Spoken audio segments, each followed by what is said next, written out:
बच्चों आज हम लोगों को पढ़ना है कोशेंट रूल। लास्ट टर्न पे हम लोगों ने देखा था जब दो क्वांटिटीज़ को विद ड्यू एरर्स हम मल्टीप्लाई करते हैं तो उनके परसेंटेज एरर ऐड हो जाते हैं। ठीक है, सेम चीज़ कोशेंट रूल में भी आंसर आता है, लेकिन थोड़ा सा पैटर्न अलग है इसको डिराइव करने का। दो तरीके हैं, पहला सिंपल एल्जेब्रिक मेथड है जो हम लोग करेंगे, एक डिफ्रेंसिएशन की मदद से होता है डिफरेंशियल मेथड, वो हम लोग अभी स्किप कर देंगे, राइट, क्योंकि अभी आप लोग नए नए आए हैं। तो आप लिख सकते हो एरर इन डिवीजन या कोशेंट रूल। ठीक है,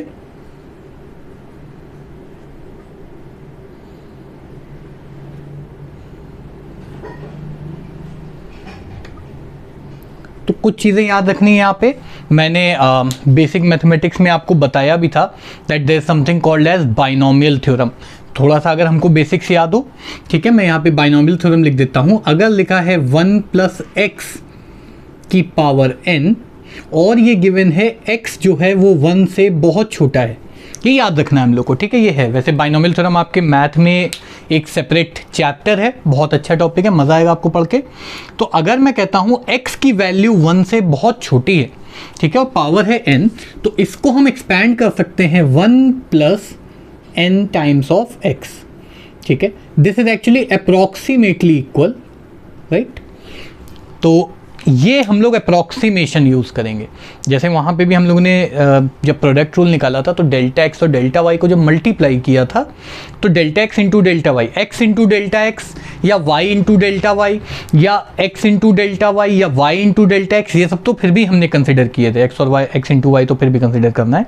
लेकिन जब दोनों के एरर यानी delta x into delta y हम करते हैं तब फिर बहुत ज़्यादा प्रिसाइज आंसर निकालने से बेटर है ईजिली आंसर निकालना। तो जल्दी से इसको आप लोग, वैसे तो आप लोगों को पता होना चाहिए, पर एक बार आप लोग इसको फिर से देख लो और नोट कर लो। इसके बाद जो हम लोग करेंगे, ठीक है, इससे कोई मतलब नहीं, इसको अलग लिख लेते हैं, ये हमको सिर्फ याद रखना है, ठीक है, ताकि ये ना लगे कि सर ये क्या कर दिया। तो अब हम एक क्वांटिटी मान लेते हैं यहाँ पे z जो है ये है x/y। ठीक है, y/x मान सकते हो, x/y मान सकते हो, कोई दिक्कत नहीं। पहले x आता पहले x लिख दिया, कोई कंफ्यूजन वाली बात नहीं है। तो z जो है ये है x/y, और जैसे पहले हमने किया था मान लेते हैं z का जो एरर है वो है z ± delta x with due error. ठीक है, x में जो एरर है वो है x ± डेल्टा x, यहाँ पे z आएगा, x नहीं आएगा। और y जो है ये है y ± डेल्टा y। कंफ्यूज मत होना कि यहाँ भी y है यहाँ भी y है, हम लोग z को विद ड्यू एरर ऐसे लिख सकते हैं। मैंने लास्ट डेरिवेशंस में बताया भी है, बहुत सिंपल सी चीज़।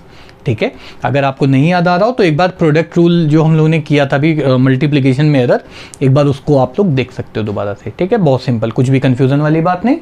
ठीक है, हो सकता है कुछ अजीबोगरीब तरीके से मैं चलूँ, डॉगी वहीं सो रहा है जहाँ मैं खड़ा होता हूँ, ठीक है, फिर पूंछ आ रही है। Anyways let's talk about these values. तो चलो सारी वैल्यूज़ हम लोग ये तीनों वैल्यूज़ यहाँ पे रख देते हैं और देखते हैं क्या बनता है।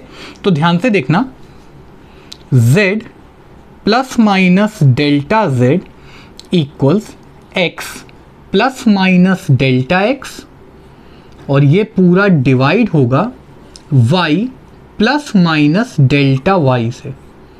ठीक है, ध्यान से देखो एक बार, हमने सिर्फ z, x और y की वैल्यूज सब्स्टिट्यूट करी हैं, राइट।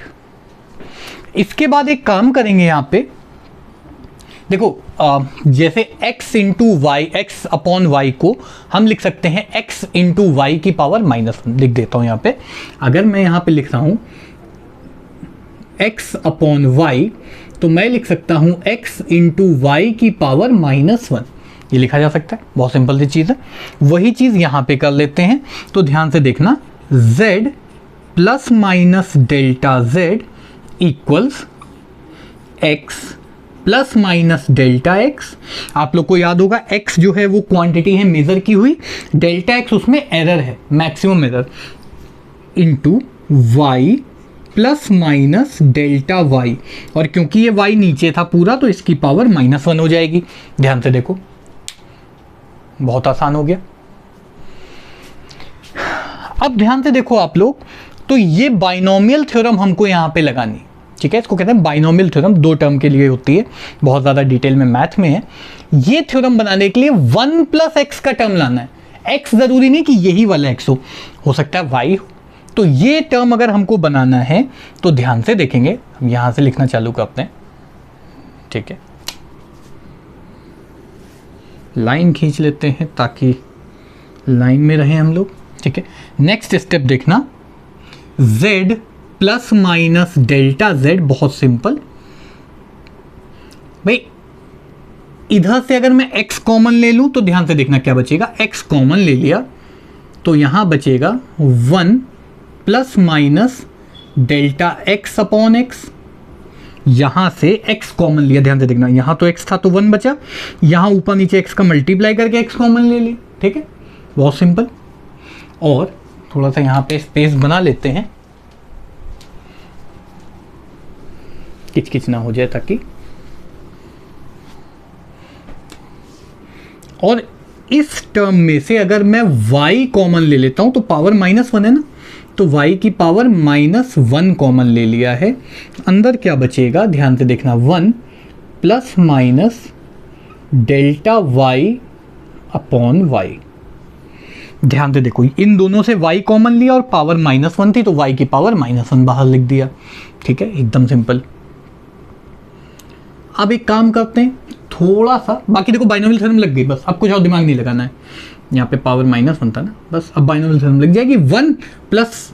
अच्छा, एक चीज़ और मैंने बताई थी, बाइनोमियल थ्योरम में वो जो अप्रॉक्सीमेशन वाला मेथड था उसमें ये वैल्यू 1 से छोटी होनी चाहिए, तो ऑब्वियसली एरर इन y से बहुत छोटा होगा। जैसे अगर मैं 1 मीटर की चीज़ मेज़र कर रहा हूँ तो उसमें एरर आएगा 1 मिलीमीटर का, 0.1 मिलीमीटर का, तो 0.1 मिलीमीटर अपॉन 1 मीटर बहुत छोटी वैल्यू होगी। तो यहाँ पे हम लगाएंगे बाइनोमियल थ्योरम, ठीक है। तो पहले थोड़ा सा z ± अच्छा, इसमें से जैसे यहाँ x यहाँ y कॉमन लिया था, अगर मैं z कॉमन ले लूँ तो ध्यान से देखना, 1 ± डेल्टा z अपॉन z, वही चीज़, ठीक है। और यहाँ x इंटू वाई की पावर -1, ये हो जाएगा x अपॉन वाई, भाई x इंटू वाई की पावर -1, x अपॉन वाई लिख सकते हैं हम लोग, बहुत सिंपल। अंदर बचेगा 1 ± डेल्टा x अपॉन x। यहाँ लगाएंगे अब हम बाइनोमियल थ्योरम, 1 + x की पावर n में लगता था 1 + nx, तो यहाँ पे भी लग जाएगा, ध्यान से देखना, 1, क्योंकि यहाँ -1 है तो प्लस माइनस का साइन उल्टा हो जाएगा। अरे भाई देखो, मैं फिर से लिख देता हूँ, अगर 1 + x की पावर n था तो ये हो जाता है 1 + nx। अगर यहाँ पावर -n होती तो यहाँ माइनस हो जाता, तो जहाँ प्लस था वहाँ माइनस लिख दिया, जहाँ माइनस था वहाँ प्लस लिख दिया। सिंपल मैथमेटिक्स, ठीक है। ये बाइनोमियल वाला पार्ट आप ना भी नोट करो तो भी चलेगा, मैं इसको हटा भी देता हूँ, ठीक है। वही बाइनोमियल थ्योरम हमने लगाई है, कुछ भी ऐसा कठिन काम नहीं किया है, ध्यान से देखो। हाँ, तो ये याद रखना, ये अप्रॉक्सीमेट वैल्यू आई है तो एरर में भी कुछ एरर आ रहा है, सुनने में अजीब सा लग रहा है पर है। x अपॉन वाई जो था वो था z, तो x अपॉन वाई से z को काट दिया, क्या बचा 1 ± डेल्टा z अपॉन z, बहुत सिंपल, इक्वल्स, मल्टीप्लाई करते हैं, 1 × 1 हो गया 1, बहुत कठिन मैथ, फिर 1 × ये हो गया। इसमें मत कंफ्यूज होना कि ऊपर माइनस है, अरे प्लस माइनस है, माइनस प्लस है, ऑलमोस्ट वही चीज़, कंफ्यूज नहीं होना है, ठीक है। 1 का मल्टीप्लाई यहाँ, अब इसका मल्टीप्लाई इसमें करते हैं और इसका मल्टीप्लाई इसमें करते हैं,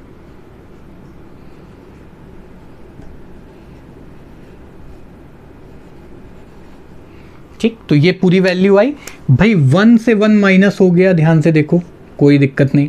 क्या बचा, डेल्टा z अपॉन z, जो कि हमको पता है होता है फ्रैक्शनल एरर इन z। आप लोग याद करो, पिछले से पिछले लेक्चर में फ्रैक्शनल एरर बताया था, एरर अपॉन एक्चुअल वैल्यू, और 100 से मल्टीप्लाई कर दो तो बन जाएगा परसेंटेज एरर या परसेंट एरर, ठीक है। ये हो गया। मैक्सिमम वैल्यू की बात करते हैं, ये कर देंगे हम निगलेक्ट, क्यों, क्योंकि ये 0.1 है, ये 1 है, ये 0.1 है, ये 1 है, तो 0.1 इंटू 0.1 0.01 बहुत छोटी वैल्यू हो गई, तो दिस कैन बी निगलेक्टेड। बचा क्या, मैक्सिमम वैल्यू की बात करते हैं, delta x upon x plus delta y upon y. वही चीज़ आ गई जो हम लोगों का मल्टीप्लिकेशन में आया था, बट इतना याद रखना वहाँ भी कुछ अप्रॉक्सीमेशंस थे, यहाँ पे भी कुछ अप्रॉक्सीमेशंस हैं। बहुत छोटे टर्म्स को हम क्या कर देंगे, निगलेक्ट। ठीक है, तो ये फॉर्मूला याद रखना है। ऐसे ही अगर 100 से दोनों साइड मल्टीप्लाई कर दो तो हम लिख सकते हैं percent error in z equals percent error in x plus percent error in y। तो ये भी आप लिख सकते हो, बहुत सिंपल। नोट कर लीजिए इसको, पॉज करो वीडियो और ये सब नोट कर लो, उसके बाद फिर हम लोग नेक्स्ट टॉपिक पे आ जाते हैं। आई होप आप लोगों ने नोट कर लिया होगा। देखो कुछ चीज़ें हम लोगों को और याद रखनी है यहाँ पे, जैसे ये जो मैक्सिमम वैल्यू हमने निकाली, this is the maximum value, आप ऐसे भी लिख सकते हो मैक्स। ठीक है, इसीलिए प्लस लगा है, ज़रूरी नहीं है इतना ही एरर है, this is the maximum error. हमको जब भी कभी एरर की बात करते हैं तो मैक्सिमम की बात करते हैं, राइट। हाँ भाई, तो हम लोग मैक्सिमम एरर की बात करते हैं, हमें इससे मतलब नहीं है कि अभी कितना एरर है, और मतलब एक्चुअली उसी से मतलब है। लेकिन जब भी कोई मेजरमेंट करते हैं तो हमेशा ये बात करी जाती है कि मैक्सिमम कितना एरर हो सकता है। ठीक है भाई, ज़रूरी थोड़ी ना हमको पता ही हो कितना एरर आना है। जैसे अगर हम 1 किलो लेटर से कुछ भी खरीदते हैं, 1 किलो घी खरीदते हैं मान लेते हैं, अब वो घी 1 किलो एग्जैक्टली है कि नहीं हमें नहीं पता, लेकिन हाँ 2, 4, 10 ग्राम तक ऊपर नीचे चलता है, ये हमको पता है, तो हम उस हिसाब से अपना माइंडसेट बना लेते हैं। नेक्स्ट है एरर इन पावर्स। पावर्स की जगह पे आप एक्सपोनेंट भी लिख सकते हो। ठीक है, तो इसमें कंफ्यूज नहीं होना है।